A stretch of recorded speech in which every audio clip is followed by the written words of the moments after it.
Assalamualaikum warahmatullahi wabarakatuh. Perkenalkan, kami dari kelompok 2 yang beranggotakan saya sendiri, Suci Guswedi, Kak Anissa Rizky, Kak Sabita, Kak Badrul Salam, dan Kak Khairul Muhrizin. Pada kesempatan kali ini, kami akan mempresentasikan hasil proyek analisis sentimen pada data Twitter bertemakan sepak bola. Dalam proyek ini, kami melakukan beberapa tahapan, mulai dari pemilihan topik penelitian, pengambilan data melalui web scraping, proses ETL, data blending, data cleansing, pelabelan sentimen, visualisasi data, hingga proses data mining menggunakan beberapa metode, dan mengevaluasi hasilnya. Pada presentasi ini, setiap anggota akan menjelaskan bagian yang sudah ditentukan. Baik, langsung saja kita masuk ke pembahasan. Halo, nama saya Aniska Rizky. Pada video kali ini saya akan menjelaskan proses data collection atau pengambilan data menggunakan teknik scraping pada platform X atau Twitter. Proses scraping dilakukan menggunakan bahasa pemrograman Python di Visual Studio Code dengan memanfaatkan layanan AMPV. Data yang berhasil dikumpulkan nantinya akan digunakan pada tahapan ETL, data cleansing, visualisasi data, dan data mining. Baik, langsung saja kita masuk ke proses pengerjaannya.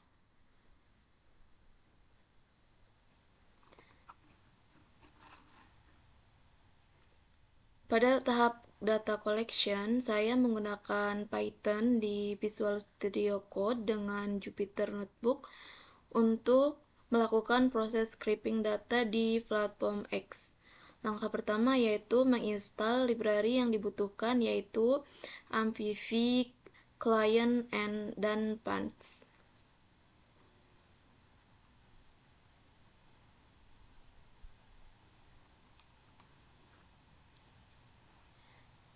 Selanjutnya saya mengimpor library yang akan digunakan. AMPV Client berfungsi untuk menghubungkan Python dengan layanan AMPV. Sedangkan Pens digunakan untuk mengolah data hasil scraping.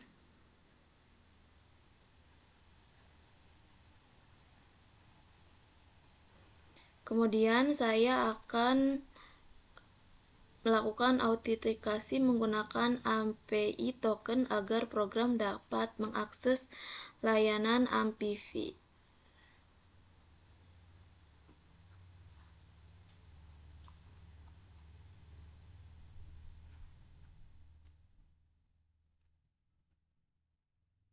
Selanjutnya, saya menentukan parameter scraping pada bagian ini.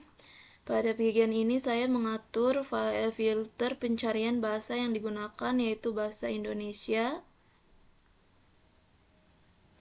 yaitu ini. Jumlah maksimal data sebanyak 5.000 tweet, serta kata kunci pencairan yaitu sepak bola Indonesia.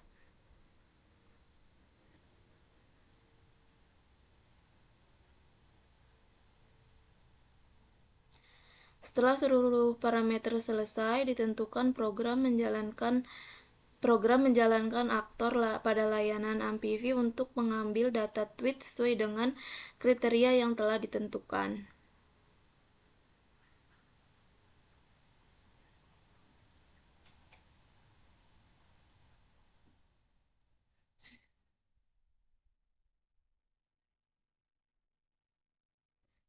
Setelah seluruh parameter selesai,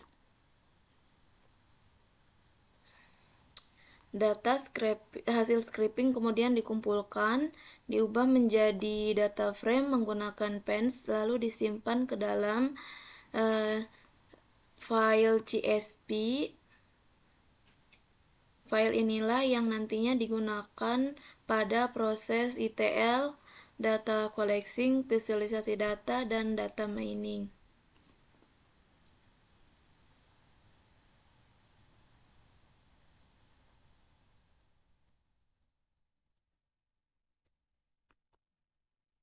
Begitu saja penjelasan saya mengenai proses scraping data. kemudian akan dilanjut oleh teman saya. Terima kasih. Baik, pada kesempatan ini saya akan menjelaskan proses data cleansing yang dilakukan pada dataset Twitter bertemakan sepak bola. Langkah pertama adalah mengunggah dataset ke Google Colab. Dataset ini menjadi sumber data utama yang nantinya akan diproses pada tahap-tahap berikutnya. Setelah itu kami menginstal library yang dibutuhkan seperti Pandas, NumPy, Sastriwi, dan LangDetect. Library tersebut digunakan untuk membaca data, mengolah teks, menghapus stop word, serta mendukung proses pembersihan data. Yang ketiga adalah fungsi pembantu. Kami membuat beberapa fungsi pembantu yang digunakan selama proses pengolahan data. Fungsi ini membantu memilih kolom yang sesuai, mengambil hashtag dari tweet, membaca data, serta menormalisasi nama kolom, sehingga format dataset menjadi lebih seragam dan mudah diproses. Selanjutnya adalah konfigurasi path. Pada tahap ini kami menentukan nama file dataset yang akan digunakan. Sistem juga memastikan bahwa file tersebut sudah tersedia sehingga proses selanjutnya dapat berjalan dengan baik. Setelah itu dataset dimuat ke dalam data frame menggunakan Pandas. Pada tahapan ini kami memastikan bahwa file berhasil dibaca dan melihat struktur data seperti nama, kolom, jumlah data, serta tipe datanya.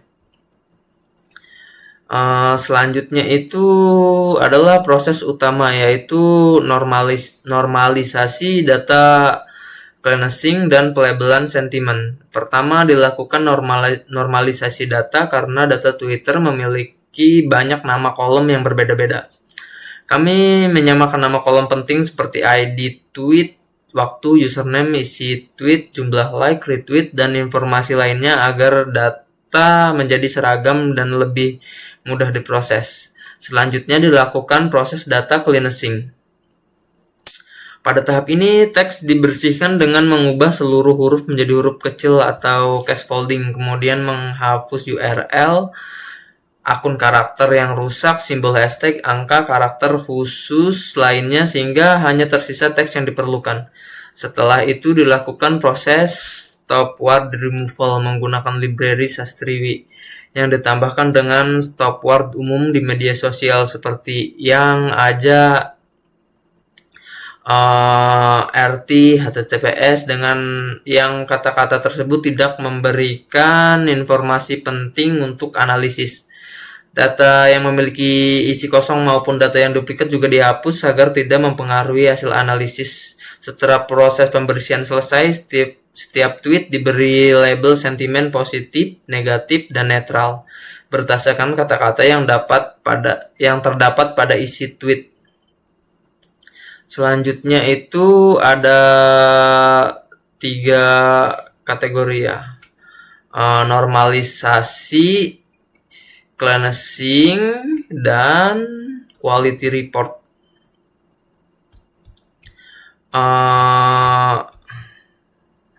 Setelah seluruh proses cleansing selesai dijalankan, sistem menghasilkan data yang sudah bersih dan membuat quality report. Laporan ini berisi informasi mengenai jumlah data awal, jumlah data kosong, data duplikat, data setelah cleansing, serta jumlah tweet dengan sentimen positif, negatif, dan netral. Laporan tersebut digunakan untuk mengevaluasi kualitas data setelah proses pembersihan. Ini dia. Selanjutnya itu adalah preview hasil cleansing. Pada bagian ini ditampilkan hasil akhir dari proses cleansing. Dari tampilan tersebut dapat dilihat bahwa isi tweet sudah lebih rapi, hanya berisi kata-kata penting serta sudah dilengkapi dengan label sentimen sehingga siap digunakan untuk proses analisis berikutnya. Yang terakhir adalah laporan kualitas data akhir. Sebagai tahap terakhir ditampilkan ringkasan kualitas data secara keseluruhan. Dari laporan tersebut dapat disimpulkan bahwa proses data cleansing berhasil membuat data menjadi lebih rapi, konsisten, bebas dari duplikasi maupun karakter yang tidak diperlukan, dengan kualitas data yang lebih baik. Hasil analisis sentimen yang dilakukan pada tahap berikutnya juga menjadi lebih akurat dan dapat dipercaya. Sekian dari saya. Terima kasih untuk perhatiannya. Oke, baik. Di sini saya akan menjelaskan tentang uh, visualisasi diagram. Nah, sebelumnya kita masuk ke Google Colab melalui browser atau yang lainnya. Nah, setelah masuk, setelah kita mendapatkan data ya, sebelumnya, nah di sini kita menggunakan data yang sudah ada ya. Nah di sini saya akan membuat contoh bagaimana saya membuat kode ini.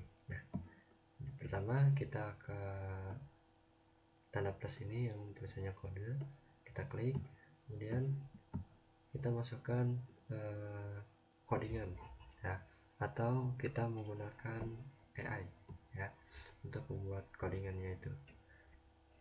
Contoh, kita klik menggunakan AI, kemudian kita tulis form atau perintah yang kita buat. Nah, seperti ini ya. Kemudian setelah mendapatkan kodenya, kita pastekan ke dalam sini ya, yang tadi ya, dalam sini kita masukkan. Nah, kemudian kita jalankan. Nah, kemudian akan muncul apa yang kita perintahkan tadi ya. Nah ini seperti ini contohnya. Oke. Langsung kita pembahasan yang pertama, yaitu visualisasi diagram alur ETL. Di sini kita masukkan kode yang kita dapatkan dari AI ya. Di sini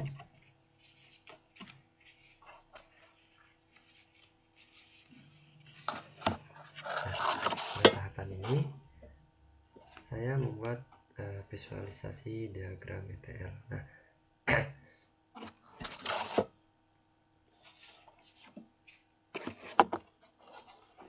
di sini di dalam kode ini bagaimana kita mengatur kotak atau tabel, kemudian jarak dan tanda panah. Nah, jarak, tanda panah dan sebagainya. Nah, kemudian kita jalankan kode tersebut. Nah, dan ini hasilnya ya, diagram alur ETL, data blending dan data cleansing. Nah, sini. Nah, diagram ini membantu kita untuk menjelaskan proses pengolahan data dari data mentah, kemudian menjadi data bersih yang siap digunakan pada tahap analisis dan data mining. Nah, ini ya diagram alur ETL. Kemudian kita lanjut, yaitu visualisasi hasil analisis sentimen sepak bola.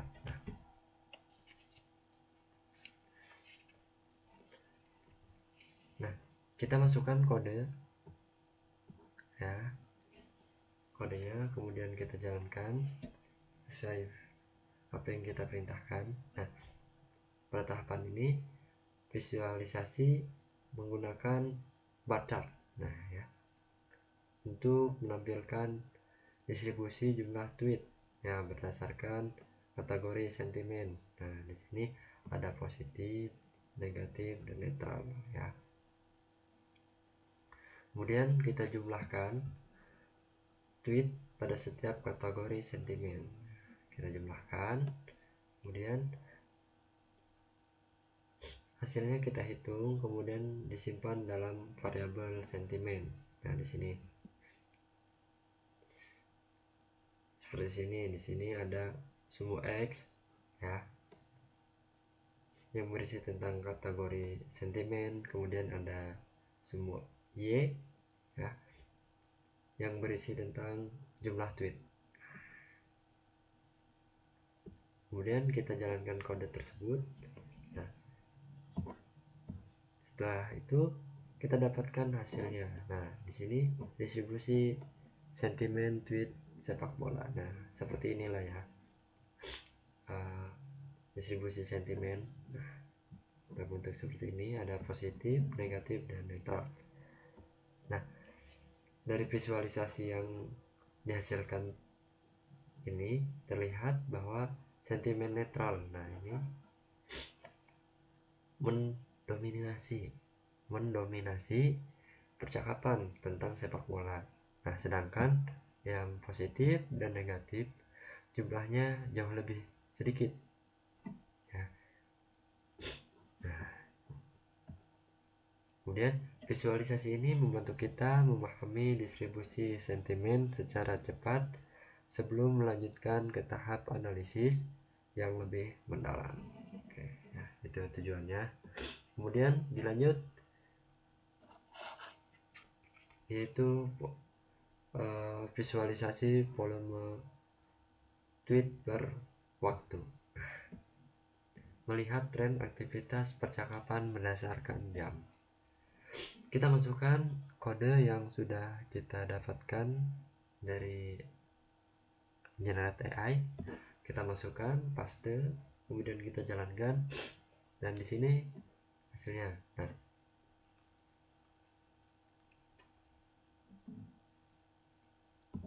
Nah, di sini muncul volume tweet sepak bola per jam. Nah, kita lihat. Nah, dari grafik ini terlihat bahwa aktivitas tweet tentang sepak bola mencapai puncaknya pada pagi hari. Nah, di sini. Tuh. Ya. Kemudian menurun pada sore hari. Nah, menurun sampai malam hari. Nah, ya, kita lihat di sini. Kemudian tujuannya apa sih visualisasi ini? Yaitu untuk membantu kita memahami pola aktivitas pengguna berdasarkan waktunya ya. Ini tujuannya. Oke. Kemudian kita lanjut ke visualisasi word cloud. Nah, isu domain. Nah, kata-kata yang sering muncul dalam percakapan. Kita masukkan kode yang kita dapatkan dari Generate AI, kemudian kita jalankan. Nah, di sini dari hasil yang diperoleh terlihat bahwa kata seperti Indonesia, kemudian akun, football, media, bola, dan berita memiliki ukuran paling besar. Hal ini menunjukkan bahwa kata-kata tersebut paling sering muncul. Nah, yang paling gede ini adalah kata-kata yang sering muncul ya, sehingga dapat disimpulkan sebagai topik yang paling dominan dalam percakapan mengenai sepak bola pada data set yang dianalisis. Ini ya tujuannya. Kemudian kita lanjut ke top 10 hashtag populer, yaitu mengidentifikasi hashtag yang paling sering digunakan tuh ya. Kita generate ya, masukkan kode yang kita dapatkan, kemudian kita paste dan kita jalankan hasilnya. Nah, di sini ini hasilnya yang kita dapatkan.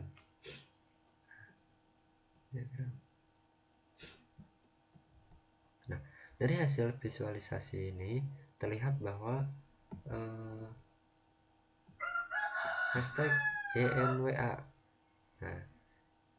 merupakan hashtag yang paling sering digunakan. Kemudian ada GGMU ya, dan beberapa hashtag yang lainnya seperti yang lain, Nirwani, Riset Indonesia. Nah, hal ini apa sih tujuannya? Yaitu menunjukkan bahwa percakapan dalam dataset didominasi oleh komunitas pendukung klub sepak bola tertentu. Oke, ya, jadi di sini tujuannya yaitu menunjukkan bahwa percakapan dalam dataset itu didominasi oleh komunitas pendukung. Nah, baik, itulah penjelasan tentang visualisasi diagram. Oke, cukup sekian dari saya. Terima kasih. Sekarang kita masuk ke data mining yang ada di aplikasi Orange. Pertama-tama buka dulu aplikasi Orange-nya.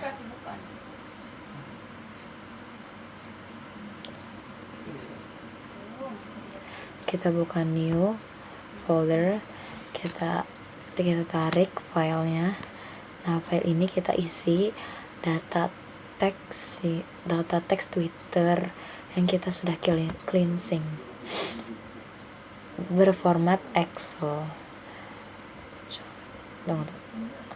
Contohnya ini adalah tema sepak bola yang kita ambil dari Twitter, kita scraping, cleaning, dan hasilnya seperti ini. Dan kita ambil bagian teksnya saja, kita copy, kita buat folder Excel yang baru, buat teksnya saja, dan seperti ini kita buat namanya data Twitter, dan ini teks, judul teks. Kita balik lagi ke Orange, kita buka folder, isi folder yang isinya teks seperti ini. Kita open, kita pencet dulu biar apply-nya nyala. Kita pencet apply, kita close lagi, dan selanjutnya adalah kita search corpus.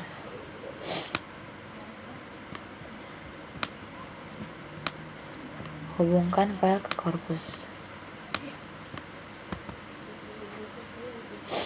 Nah, seperti ini teks file yang sepak bola, dan isinya ada 1371 menggunakan bahasa Indonesia.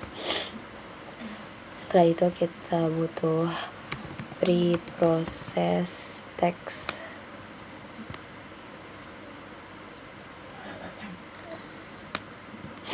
Kita hubungkan.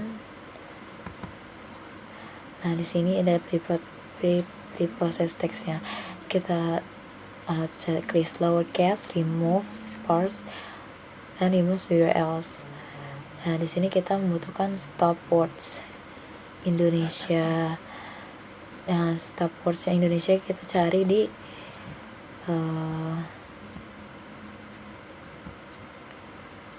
di GitHub NPL bahasa Indonesia. Di sini ya, kita cari stop words. Nah, ini yang combine stop words is, dan diunduh. Ini kata-kata bahasa Indonesia ya, yang kita masukkan ke filenya yang ini, combine stop words, open. Nah, setelah itu ada preview dari file yang tadi, ada Persib, ada Daily News and Live, seperti itu. Kita close. Selanjutnya kita membutuhkan sentimen analis, word cloud,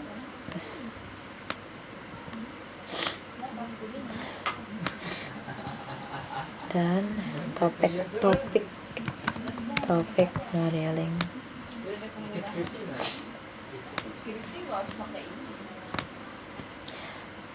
Sebentar.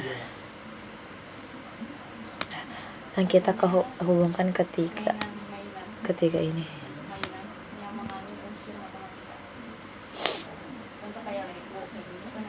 Kita mulai dari topik modeling.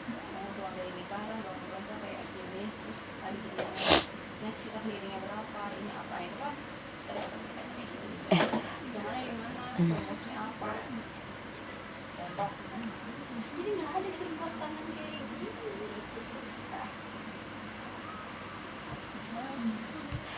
topik modeling dari LDA.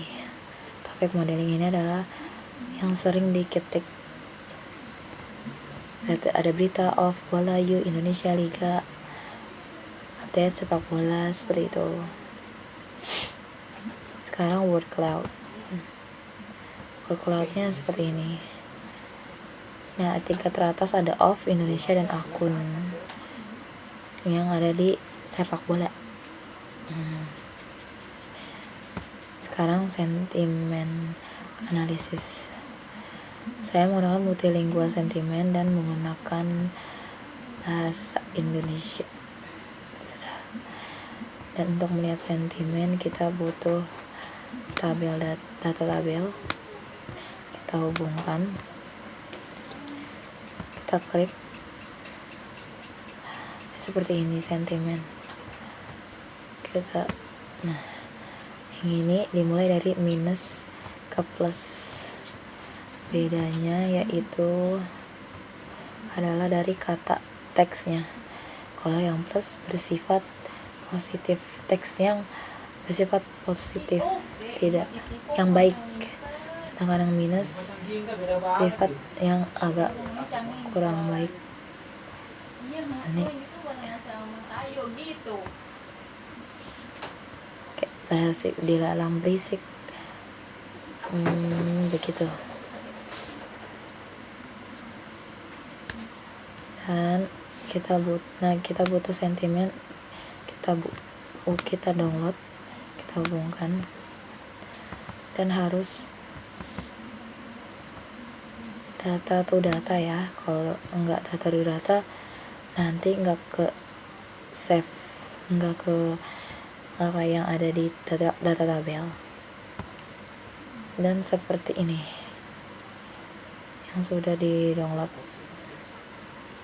sentimennya. Kalau ini dari positif ke minus.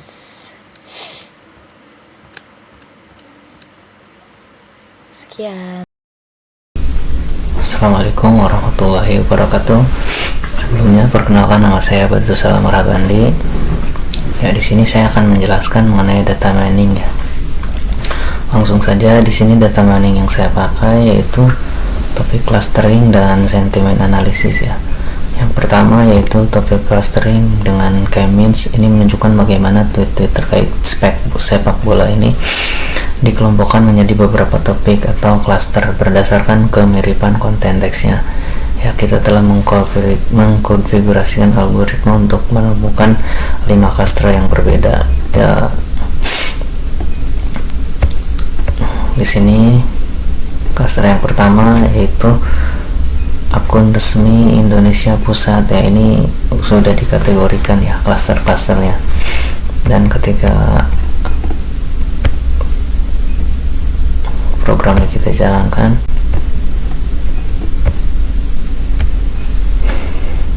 nah di sini sudah didapat jumlah tweet per topik yaitu per cluster ya. Ini ID clusternya ada 5 dari 0, 1, 2, 3, 4, dan ini adalah jumlah tweetnya.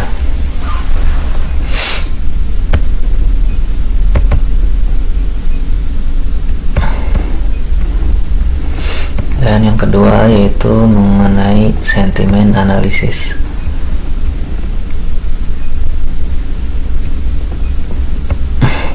Tahap ini membangun model klasifikasi normal untuk memprediksi sentimen berdasarkan pola kata yang sudah dipelajari dari label awal ya. Mari kita jalankan.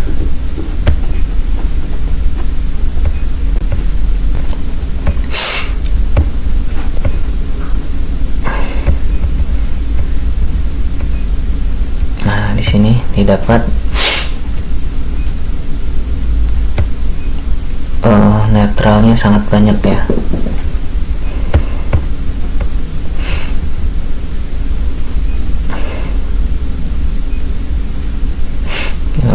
Sampai mencapai 94% ya.